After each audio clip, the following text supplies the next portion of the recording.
السلام علیکم، welcome to Hussain sports. آپ کو تفصیل سے آگاہ کرتے چلیں کہ انگلینڈ خلاف پہلے ون ڈے میچ میں پاکستان کو عبرتناک شکست کا سامنا۔ انگلینڈ کی کمزور ٹیم نے پہلے ون ڈے میچ میں پاکستان کو ٹھکانے لگا دیا۔ پاکستان کی اس عبرتناک شکست کے بعد پاکستان کے سابق کھلاڑی پاکستانی کرکٹ ٹیم پر برس پڑے۔ اس پہلے ون ڈے میچ میں انگلینڈ ٹیم نے پہلے ٹاس جیت کر فیلڈنگ کا فیصلہ کیا اور پاکستان کو پہلے بیٹنگ کرنے کی دعوت دی اور پاکستان کی ساری بیٹنگ فلاپ ہو گئی۔ صرف فخر زمانی 47 رنز کے ساتھ نمایاں بیٹسمین اور پاکستان کی پوری ٹیم بڑی مشکل سے 142 رنز تک جا پہنچی، جس کے بعد انگلینڈ نے یہ والا ہدف آسانی سے عبور کر کے کمزور ٹیم نے پاکستان کو شکست دے دی۔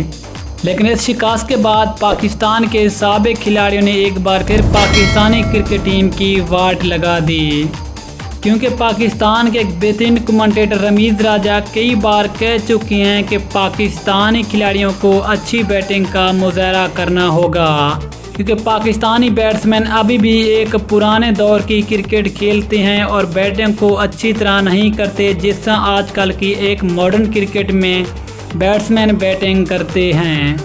رمیز راجہ کے علاوہ پاکستان کے سابق کپتان شاہد خان آفریدی پہلے کہہ چکے ہیں کہ پاکستانی ٹیم کو ایک تجربہ کار کھلاڑیوں کی ضرورت ہے۔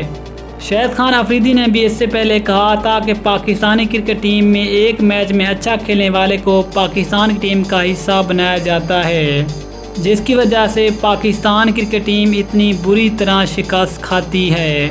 لیکن کھیل میں جیت ہار تو گیم کا حصہ ہے، لیکن افسوس تو اس بات کا ہے کہ انگلینڈ کی ایک سی ٹیم کھیلی تھی جس نے پاکستان کو اس طرح بری طرح سے ہرایا۔